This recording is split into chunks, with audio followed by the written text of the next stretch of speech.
Hello, almost Shabbat Shalom. It is here in Redondo Beach. It's kind of wintry, but it's a beautiful day, just like that other day. I have seagulls at my feet, chasing the bread, and let's see, maybe, yeah, I think I'll climb this lifeguard post. See how that, I don't know, maybe not. Keeps me in one place. All right, well, let's see. All right, this is good.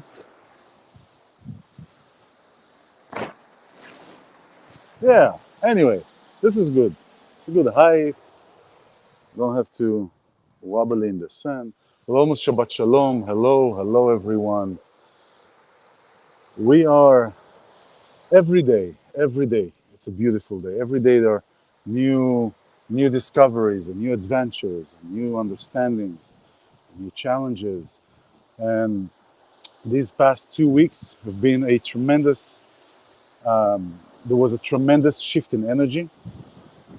Some of you could have felt it, kind of something pulling out of you, something coming out, brings in the recognition, it's like a pathway to recognize, to understand the uniqueness, to understand the purpose, to understand what it is here that you, me, everybody in their own story, everybody in their own incarnation here to do.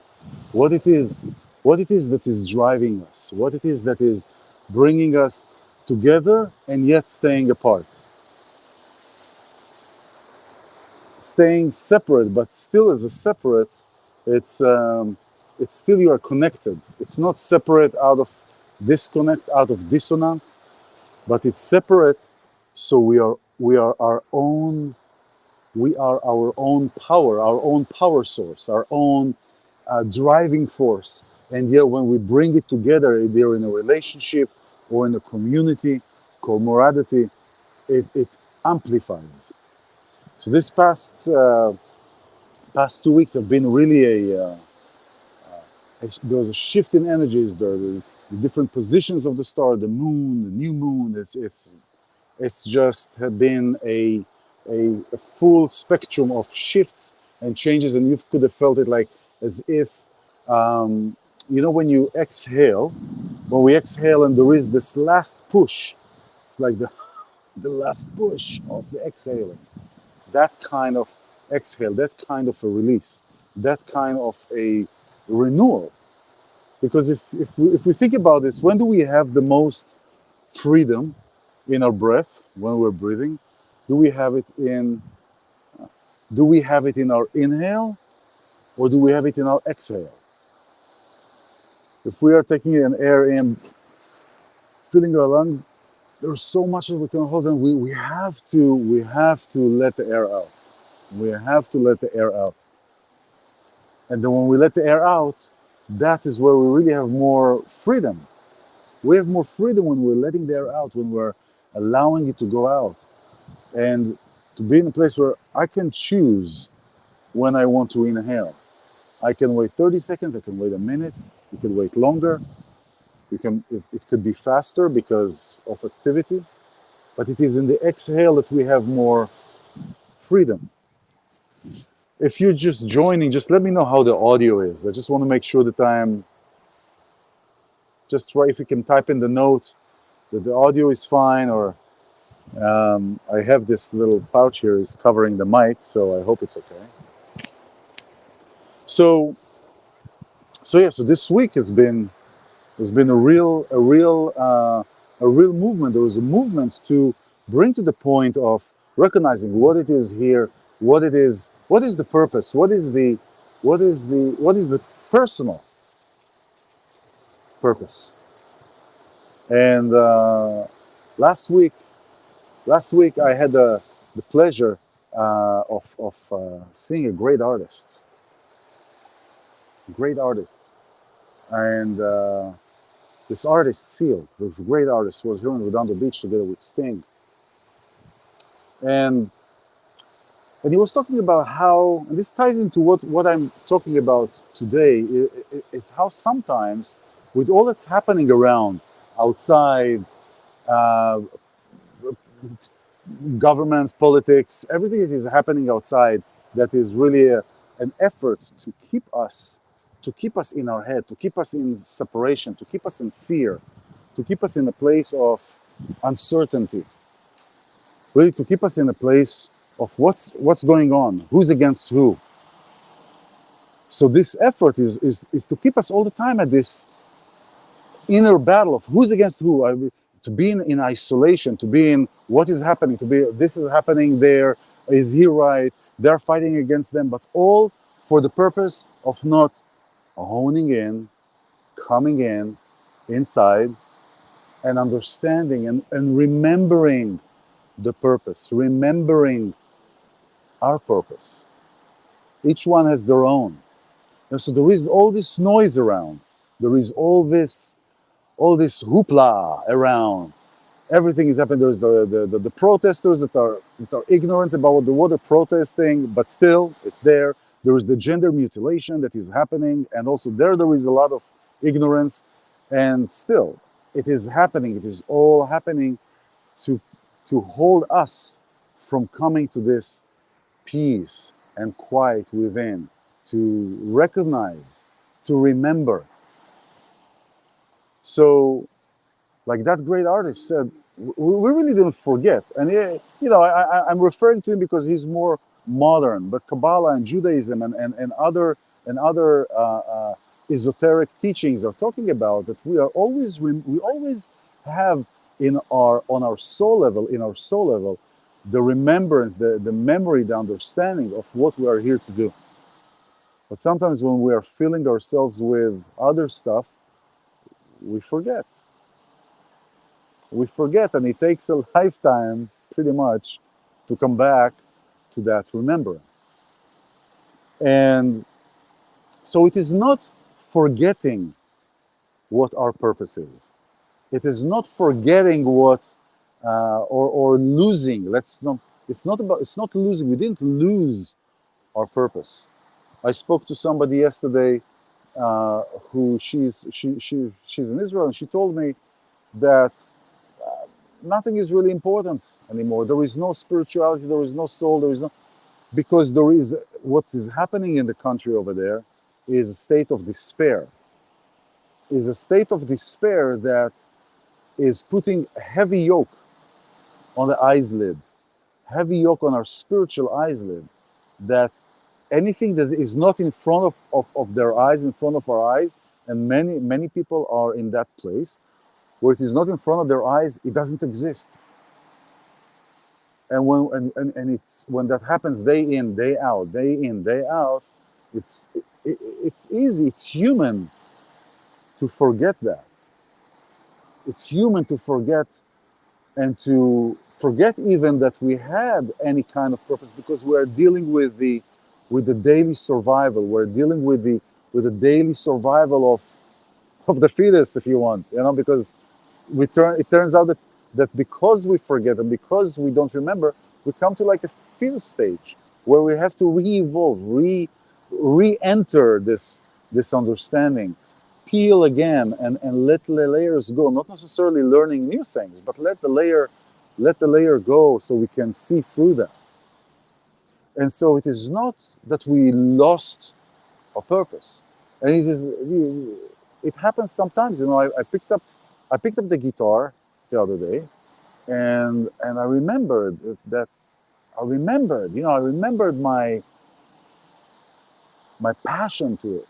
I remembered my yearning that every day I would long to come and to play on the guitar and the piano. And I would long for that.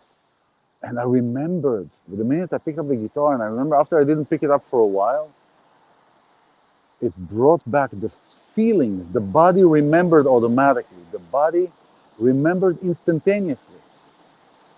The body is our guide, always. And the mind is our pride. So we're always processing things. Oh, this is the survival mechanism is all right in the head, getting in our head. And when I picked up a guitar, it reminded me like instantaneously what it is. And then I realized, and then I understood what that artist was saying, because I could understand with my body. That it is not that I lost the mojo or lost lost the purpose or whatever. It is misplaced. It is misplaced the sense of the purpose. It was misplacing that sense. It's like I would take something I would at the house and I would replace it and reposition it in somewhere else, in a different place in the house, and then I forgot what it is, where I put it. I didn't lose it. I said, oh, somebody took it, or somebody was in my house, or blah, blah, blah, blah. No, I just misplaced it. And this is exactly, I am the house, and it was misplaced. Somewhere in my being, it was misplaced. This portion of the week is Parshat Kedoshim, holy. That's the translation of the word Kedoshim, holy. But more than that, it is not. It is holy, but in the holy of the sense of comparison, meaning the Shabbat is holy. It is not better than the other days, than the rest of the week. It is segregated, separated, because it has a different ball game. It has a different energy. The Shabbat has a different energy. It has a different flow of energy. In Kabbalah, it says, and I could feel that when I'm in that space, the Shabbat has a different flow of energy, a different flow of time. Even the food tastes different on Shabbat. You know, on Shabbat we get challah bread for Shabbat. Even on Shabbat, the challah tastes different. It doesn't taste the same during the week, but on Shabbat it does. And Kedoshim is talking about to the Jewish people that you are sanctified, separated. It's like because you have a different purpose, because you have a different creation, a different calling, a different presence in the world. So he's talking about the Jewish people, that you have a different presence in the world from the other nations. Now, to bring this back to how it affects and how it speaks to all of us as humans, to every one of us, this is to remember how unique we are in comparison to the other self, in comparison to the negative, in comparison to the, oh, I'm not good enough, oh, I don't have that enough, oh, I forgot this, oh, I lost my mojo, or this is to remember, you have a soul. Remember, you have a soul. Remember, you are different than your other you. You are different than your other you. You are different than your other self, who sometimes, or maybe many times, tells you how it's not good enough. Kedoshim to you. You are on a different vibration than your other self, than the Yetzer Hara, than the evil inclination. It keeps telling you, oh, you're not as good. It goes for the same idea of what I spoke earlier, of misplacing your purpose. It is not about, oh, you're not good enough. No, it is just, you just misplaced something. You had something and you misplaced it. And think about a computer game. We're going into a level of a computer game, and we're playing this computer game. We're picking up all the apples and all the trees, and we're ringing all the chains and bells and blah, blah, blah, blah. But I still can't go through that door because I'm missing the key. So I got close to the door. I got to the door, but I still have something to do. I still have something to do. So it is to remember to find the key. So it is not that I don't have the key, I just misplaced it. And the reason I misplaced it is because there were a lot of things around outside, especially when there are deliberate intentions from others to cause me and to push me to forget and to misplace. And it is the breaking that makes us stronger. It is like the dumbbell, like gym. It's like it's the breaking of the muscle that will make me stronger. So it is to go through this phase of forgetting or phase of misplacing the sense of purpose to come out stronger. And so when I played that guitar, it was just like an instantaneous being. It was like it was yesterday. It's like, how sometimes you have memories and you remember something that happened the other day or last year when you were in high school, and it's like, I remember it like it was yesterday. Well, it was. It was yesterday. So when we are in this fog, where we're in this fog of external forces that are purposefully trying to push us to forget and to misplace our sense of purpose, especially those instances, especially those experiences through the through the through the external forces, is what helps us be stronger. It will what helps us become again the memory that we misplaced. Wait, what? Yes, time is an ethereal thing. Hi, Julie. Yes, indeed so. And yet, time on this plane is only existing only for us here.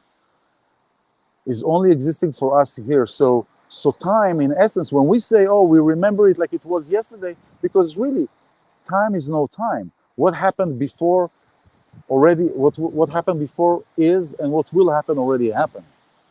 So it is all an illusion. We are having time here so we can measure. Time, in essence and in reality, is not there. But we have it here so we can measure. So it's a good measuring point for our existence. So in Parashat Kedoshim, when it is like, remember, you are separated. You are separated from the rest. Kedoshim, you have a special reason, a special cause from that which puts you down, or that sense of force which is causing you to, which is there to instigate you to forget, which is there to instigate you to be in a different place, to misplace your sense. That's why it's there, and so when we remember, it's like it never left us. It's like riding a bike, right? I rode a bike when I was young, and then I picked up the bike again several weeks ago, and it's like I never forget. You never forget. It's like never forgetting riding a bike. So to you who I spoke yesterday, and to everybody who I spoke to, and to everybody who I didn't speak to yet. And oh, one more thing. There's somebody else who wrote to me something, a client who wrote to me about staying on the surface. This is another thing. All this is happening around us, and all the fear of diving in because, oh my God, what will happen, is causing us many times to stay on the surface and to float on the surface rather than diving in. And so, and many times when we're only on the surface, just the thought of diving in is more fearful than diving in. So to everyone who is here, who I spoke with, who I didn't speak with, you are sanctified from the rest of you, in a way. And all that is happening in the world my brothers and sisters and brothers and sisters, the Jewish brothers and sisters everywhere in the world. We always were here, and to everyone else who is listening, we always were here, and we're always going to be here.